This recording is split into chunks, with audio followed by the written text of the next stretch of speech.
Welcome, my name is Jeff Driver, General Manager, Business Development for Mirrabooka Investments.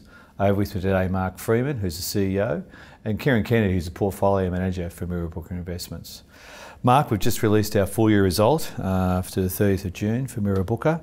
The profit was up to 11.3 million, increase from 6.7 from the previous year. We also increased or showed a big special dividend was paid to shareholders as well.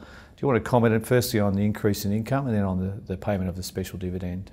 Sure, so investment income was up and we picked up a really nice special dividend from the OzMineral takeover, so that was quite a big contributor. We'd also taken a nice position in Medibank in the trading portfolio, which helped, and we've been doing a bit more in the options area of the market, so selling call options, which has generated some additional income.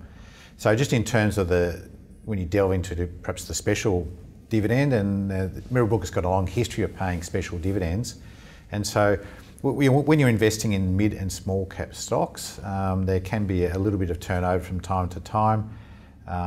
Sometimes stories don't turn out the way you like and you get out, or a stock runs particularly hard and you can get extreme overvaluations, we might move on, or even great investments moving into the larger part of the index.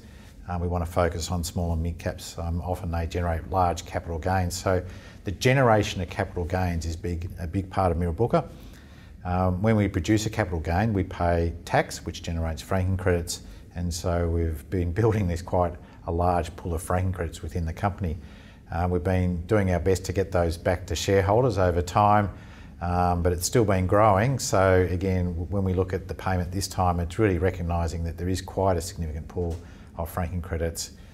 They're valuable to our shareholders, so we're looking to get them back to shareholders, but we've still got more there to sort of help us with dividend payments going into the future. I suppose evidence of that is we've paid 46.5 cents of special dividends over the last 10 years, so it's been quite a large benefit to shareholders. Yeah, well that's right, and with the ordinary dividend plus the significant amount of special dividends, and you add the franking credits onto those, they're important parts of looking at the return, the total return that Mirrabooka has provided to shareholders over over a long period. Thanks, Mark. Kieran, the portfolio outperformed over the 1 year period to the 30th of June, as it has done over the 3 and 5 and 10 year period. Do you want to comment on the strength of the portfolio performance and how that was achieved? Yeah, sure, Jeff. Look, you touched on it with a question there, but we are most interested in that long-term consistency of performance, and we're pleased that over all those time frames we have delivered outperformance.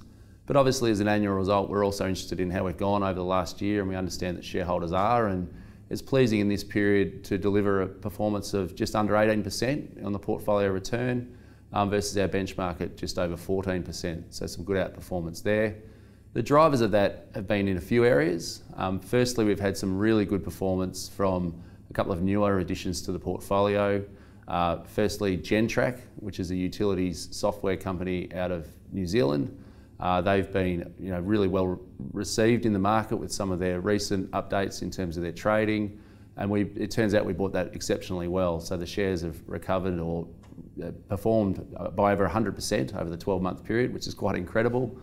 The other one was an IPO we took 18 months ago called IPD Group. They're an electrical distributor into the Australian market. I think they've had 4 or 5 profit upgrades since we bought them 18 months ago. Again, the shares were up more than 100% last year, so they've been really exceptional performers in the portfolio.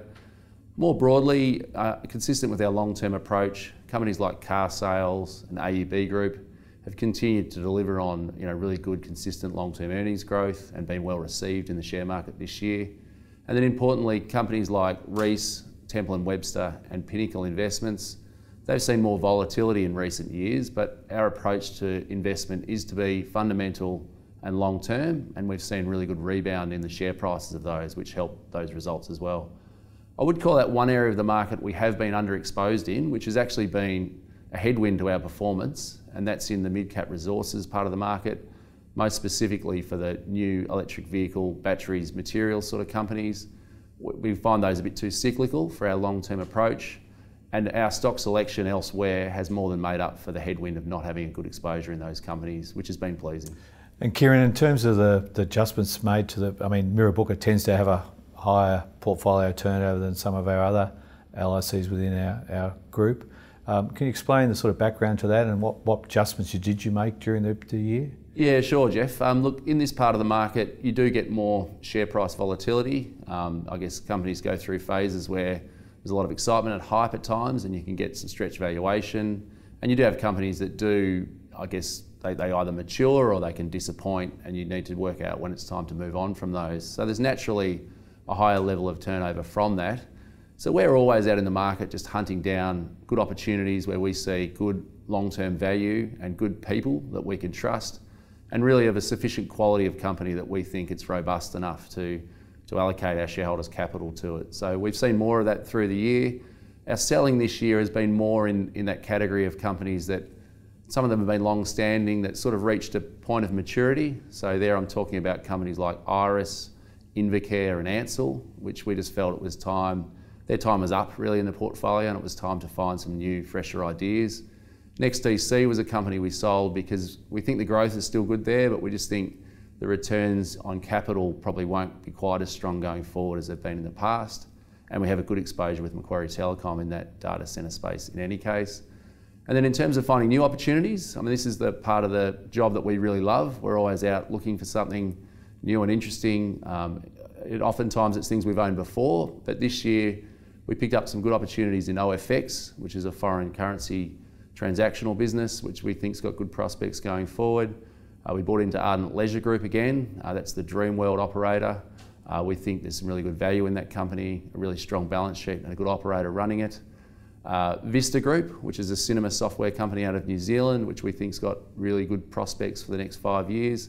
Another interesting one's been Tourism Holdings, again a New Zealand-based company. There we've seen the recreational vehicle market that they operate in, renting out camper vans, has gone through a good period of consolidation where they now dominate the market down in this area of the world. We think that's got really good prospects going forward. And I guess the most material acquisition of all was one we have held, a company called IDP Education. They are the world leader in placing students from developing world into Western market universities. We think they've got a really, really strong position in that. There's been a bit of share price volatility on their other part of their business, and we think that's opened up an opportunity to really step that up, and it's now one of the largest holdings in the portfolio. Thanks, Kieran. Mark and Kieran, any general comments about market conditions and expectations for the coming 12 months? Okay, so we're probably broadly cautious on markets. You've obviously had a period where interest rates have risen quite substantially. We think that's still playing out in terms of the economic implications of that. Certainly there are pockets of the economy where there is quite a bit of pressure at the moment. Broadly, companies have adjusted to that, and it's really the nature of investing in businesses. Businesses do adjust to the environment they're in, that they're not sort of stagnant. And so certainly we've seen companies adjusting their cost base, for example, is one area that's been happening globally. But we still think there's probably a bit of a slowdown in the economy that's perhaps going to come through. There are pockets of the market where valuations are still pretty full, and we're cautious within those areas.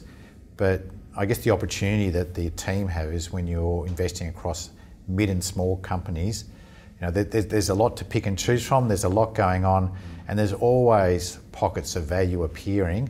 And I guess the team's job is to keep focusing on where is value appearing within the markets. We operate within our quality frameworks, and certainly as Kieran's talked through, plenty of opportunities have opened up over the last 12 months, and they'll continue to open up going forward. So we're still very encouraged about the prospects. I guess the other end, when you look through Mirrabooka's portfolio, the largest holdings are really strong, solid businesses that we've been in generally for a very long period of time. You know, great market position, strong balance sheets, well run. So that really provides some great stability to the portfolio looking forward as well. Kieran, you got any further comments for Mark? Yeah, look, I think following on from what Mark was saying there, it's been an interesting dynamic. We've been a bit surprised by the strength of the equity market in the last 6 months particularly, but it's interesting looking beneath that. It's really, I think there's still a wariness out there. You know, the performance has been concentrated more in sort of mid-cap industrial companies that are well known and well liked in our space. So we think while that provides a bit of caution overall on our returns, we think the sort of discovery reward you can get for finding things like IPD Group and Gentrack, the next of those, we think exists because that wariness and that risk in the market that's still around, people are still a bit, we've seen a lot of volatility in recent years, means that there's not as many people sort of hunting down in that small cap part of the market. So that encourages us to get out there and look for that next gem that we think can drive some returns for this portfolio.